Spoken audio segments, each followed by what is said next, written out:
All right. Hey, thank you very much, sir. Thank you very much, Sergeant Major Camposano. I really do appreciate that. Hey, sir, good morning. Good morning, Colonel Ellis. Good morning, Command Sergeant Major Hinton. My wonderful wife, Martha, my children, Robert and Alicia, distinguished guests and friends, of course, to the spectacular soldiers and officers of 3rd Brigade Pacific Training Division, 84th Training Command. It has indeed been one of the profound honors of my 29-year military career to serve as your brigade commander. Approximately 2 years ago, I stood on that spectacular vista at Fort Hunter Liggett, California, next to an historic building built by the legendary William Randolph Hearst. I made a promise to you all that day. I committed to being the best commander I could possibly be. I committed to fighting and supporting each and every one of you, fighting for and supporting each and every one of you every day of my command. I promise to care for you. I promise to mentor and develop each and every one of you. I promise to my superior officers to support each and every mission, task, and requirement that came to our brigade in the best way we possibly could. In short, I committed to excellence over this incredible 2-year journey to the best of my ability. And I'm here today in complete awe on what we as a brigade have accomplished. During my tenure, we have literally done missions all over the world, from Japan to Guam to Hawaii to California. We have supported battalions, brigades, and even 1- and 2-star headquarters. In fact, we were the first brigade to exercise a 2-star headquarters when we supported the 79th Theater Sustainment Command, the largest size element in the entire U.S. Army Reserve, a unit whose mission is to support an entire combatant command. These missions were singular in their purpose, and that was to prepare the exercise units for their wartime mission, to provide professional, insightful, doctrinally correct, real-time evaluation on mission essential tasks and commanders' training objectives. This brigade should be truly proud of all it accomplished during this tenure. I know I sure am. It was a command that had its challenges.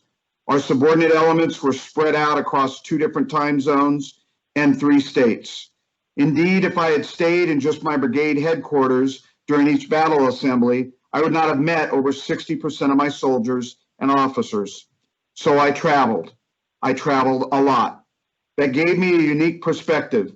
It most importantly gave me face time with all the soldiers and officers that I commanded to learn the unique challenges, diverse skill sets, and important concerns that they had. I visited El Paso, Texas on 4 occasions. I visited Clackamas, Oregon on 4 occasions as well. Indeed, it was an honor because I not only got to know everyone more, I got to meet and speak with your family members. The soldier's family is indeed the backbone of the Army Reserve. I made sure I was active and present for as many missions that I could go on. So I traveled 6,000 miles to Guam to evaluate a civil affairs brigade, my branch, of course, to see how they would help the people of Guam should a typhoon hit that American island. As I said, everything we do, we did for a reason. All exercises had a purpose, an intent, a goal, an objective, especially those exercises that were designed to exercise and evaluate the leadership and staff processes of their respective organizations. For example, in Guam, the Mariana Islands had been ravaged by 2 spectacular typhoons in the last 5 to 6 years. So the role that we played in evaluating the 322nd Civil Affairs Brigade from Hawaii to help manage that potentially very real crisis was absolutely vital. The Army Reserve is such a small family sometimes, as I was honored for our brigade to evaluate my old infantry battalion that I served in, the storied 100th Battalion, 442nd Infantry, a unit that had more Medal of Honor winners from World War II than any other unit of its size, including the late, great Senator Daniel Inouye, who ultimately lost use of most of his right arm as a result of the assault on Italy, an heroic feat for which he won the Medal of Honor 55 years later. So I'm rightfully proud of the great work that this brigade has done. And my point is that all who are members of this great organization should be proud as well. We accomplished this great work through teamwork and dedication of many great leaders Some are with me on part of this journey and have left for other organizations and assignments, but there are several people whom I wish to thank and recognize at this time. Of course, my CSM, Javier Camposano, who's been my battle buddy for over a year now. He is the youngest command sergeant major in this division and has a great future ahead of him in the Army Reserve. My current deputy commanding officer, Lieutenant Colonel Gabriel Suarez, who now leads this organization as I depart. My former DCO, Lieutenant Colonel Shane Cipolla, who now helps track and fight COVID for NORTHCOM in San Antonio, Texas. My current branch chiefs, who run the subordinate exercise branches at Clackamas, Oregon, El Paso, Texas, and Camp Parks, California. They are, from Clackamas, Oregon, Colonel Joe Benz, who I served with on my last tour in Afghanistan. From El Paso, Texas, Lieutenant Colonel Promotable Mark Braswell. He was a former battalion commander that we evaluated in the QLEX exercise last year at Camp Pendleton, California. And upon meeting him, I quickly saw would be a valuable team member. And of course, Colonel Les Teague from the branch at Camp Parks. Les did a superb job with the challenging 79th Theater Sustainment Command exercise in Los Alamitos, California.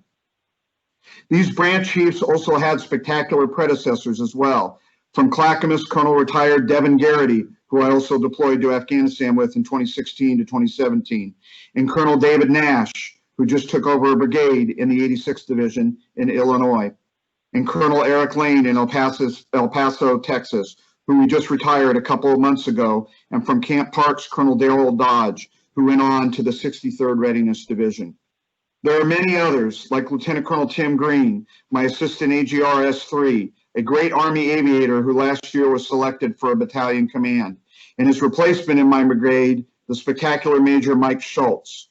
Also, Major James Orth, my extremely effective and competent HHD commander, who last year I had the honor to promote to Major with his family in tow.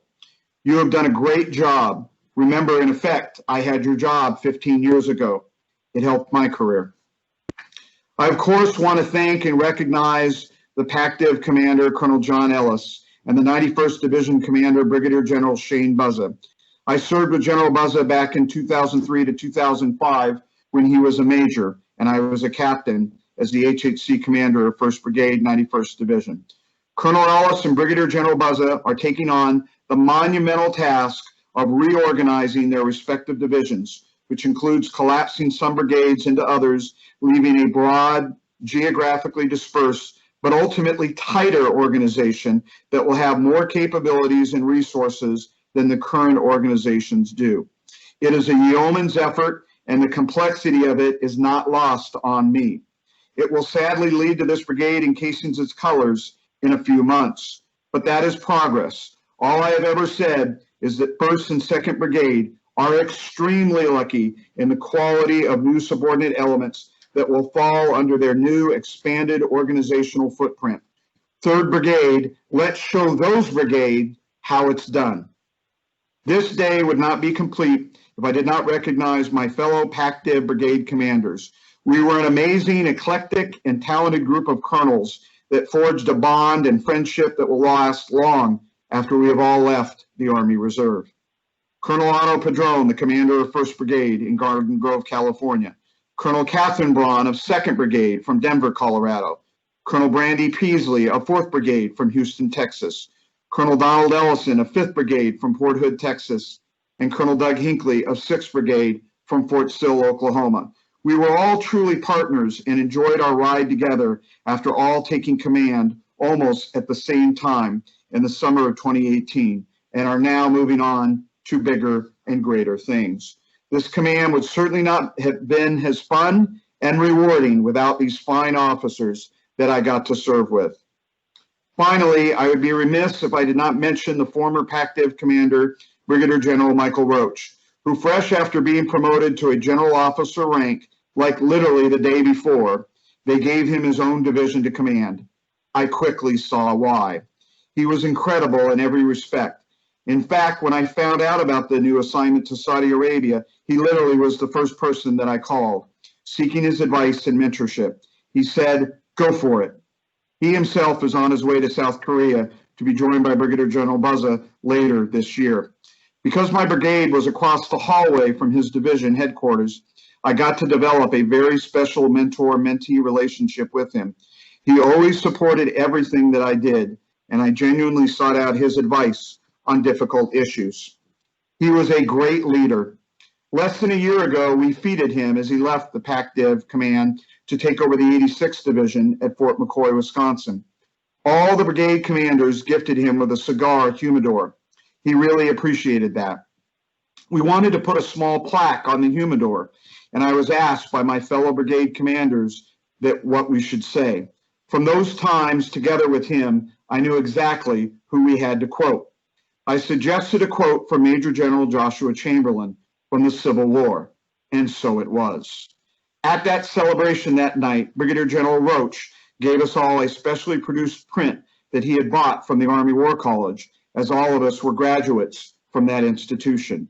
The print was then Lieutenant Colonel Joshua Chamberlain at Little Round Top in Gettysburg, where he was given the command of hold at all hazards. All of us had been to that site depicted in the photo during our time at the War College, so that photo meant a lot to us. I thought of the perfect symbiosis, as he did not know we were gifting him with a humidor with a Chamberlain quote, and we did not know we were getting a Chamberlain print from him. That revealed a perfect connection between a division commander and his brigade commanders that cannot be explained in any other way. We were a perfect fit. Now, I've talked about Major General Joshua Chamberlain before and even honored him last year on Facebook on Veterans Day. He was a college professor from Maine before the war, which he left to take command of a battalion. After the war, he became governor of Maine. He even practiced law for a spell in New York City. He received the Medal of Honor for his heroic gallantry during the Civil War. He is also equally known for being the commander of the troops at Appomattox when General Lee surrendered the Confederate forces to General Grant. Upon Lee's arrival, he brought the Union forces to attention to pay respects and to honor their vanquished foe. This respect was talked about far and wide, and many believe it played a role in the successful rejoining of the Union and the Southern states who fought the bloodiest war then and now in our nation's history. There are a couple of great quotes from Major General Chamberlain's wisdom that I wish to share with you today. They are intuitive for our times today. Quote 1, "The power of noble deeds is to be preserved and passed on to the future." Quote 2, "We know not of the future and cannot plan for it much." Let's focus on the second one, the last quote. I can think of no better description than what our country and our Army is currently going through with the COVID crisis. It affects every corner and locale and way of life in this great country. Today, one of our fine brigade, 3rd Brigade soldiers has been fighting this terrible virus for almost 2 weeks. His prognosis is good, but he has been to the hospital already once and thankfully was quickly discharged. Having said that, we continue to march forward. Yesterday, we discussed how it looks like next month, despite the clear operational pause we are on, it looks like not 1 but 2 exercises will be happening, and our brigade is doing both of them. They are virtual components, of course, so even today we still have to find a way to do business in a different way. I am glad that from the moment that I took command, we have always led from the front. We continue today to do that. Gabe, take care of this brigade. Lead with the dedication and fervor and commitment that I have.